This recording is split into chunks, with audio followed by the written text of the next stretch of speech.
Alors, cinquième masterclass, n'est-ce pas hein? C'est ça? Non, quatrième. Bon. Consacrer celle-ci aux citants, basic citants, tuck, turn, pass by et send out. Oui. C'est ça, hein?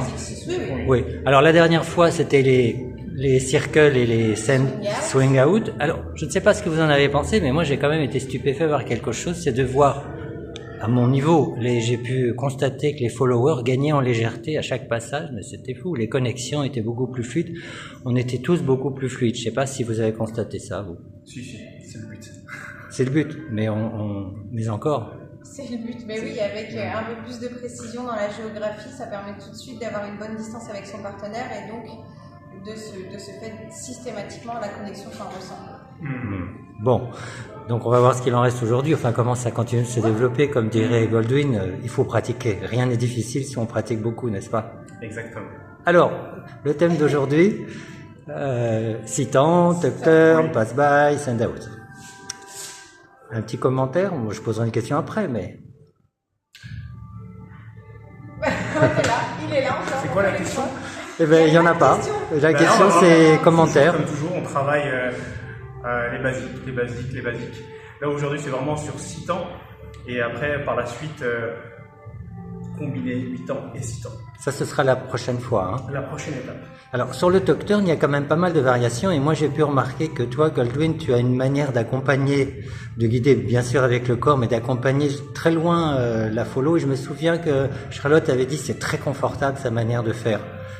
Tu vois de quoi je veux parler? Oui. Ou quand tu engages tout le corps. Oui. Et ce qui est important, c'est toujours d'engager avec le corps entier.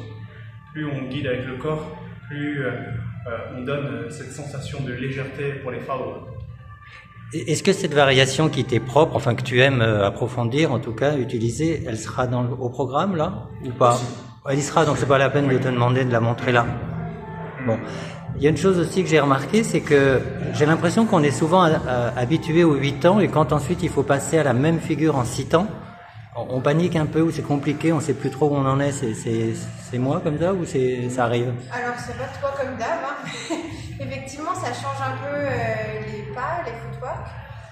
Au lieu d'être dans de la rythmique qui fait step, triple step, triple step, on va être sur du triple step. Donc souvent, on prend des habitudes en fait corporelles dans lesquelles on ne s'appuie plus à faire une passe et à se déplacer. Et là, c'est pas exactement la même rythmique dans les jambes.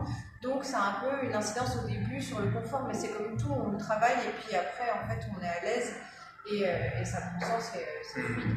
Et puis parfois, quand on panique un petit peu, on a tendance, nous les guideurs, à tirer un peu sur les bras, les mains des follow pour être dans le temps, parce que ça va beaucoup plus vite, je sais pas. Ou c'est quand on passe aux 4 temps, je ne sais pas. Mais je me souviens de figures. C'est un peu surtout en fait quand vous n'êtes pas à l'aise, les leaders, vous avez tendance à précipiter. Et c'est difficile de penser à tout, c'est-à-dire à ses pas, au guidage, à tout en même temps. Donc ça pénalise, quand on est concentré sur ses jambes, ça va pénaliser un petit peu le guidage et donc ça peut être un peu plus brusque, mais c'est tout une question de pratique. Et avec le temps, c'est des choses qui s'effacent. Bon. C'est pour ça qu'on travaille toujours, on revient toujours sur les pas de base et en début de séance, on fait juste le basique en solo pour être à l'aise chacun avec nos pas de façon indépendante et autonome pour pouvoir ensuite, quand on est à deux, la follow se concentrer vraiment sur le déplacement, le guidage, respecter la géographie et le leader aussi se concentrer sur comment il guide sa partenaire et comment il l'amène dans telle ou telle direction en étant toujours dans le confort. Le vrai but, c'est écouter la musique et de calibrer avec du 8, du 6, du 4, peu importe le timing, c'est juste la musique. Bon, alors, on y va? La finalité, c'est ça. La finalité, c'est là, on aborde les basiques. Quand on est débutant, on n'est pas encore dans la musicalité, mais ça donne plein de vocabulaire pour pouvoir ensuite s'amuser et s'ajuster sur la musique. Le citant, ça peut créer une dynamique qui est un peu différente de celle du 8, donc ça va mettre du relief dans la danse. Et c'est un peu ça l'idée en fait. Pour l'instant, c'est pas ce qu'on va palper aujourd'hui, c'est pas ce qu'on va aborder, mais la finalité, c'est ça. L'aboutissement, c'est de pouvoir s'amuser avec un panel de vocabulaire et de passer sur la musique et de calibrer en fonction. Bon, on y va alors. On est parti. Merci. Bisous.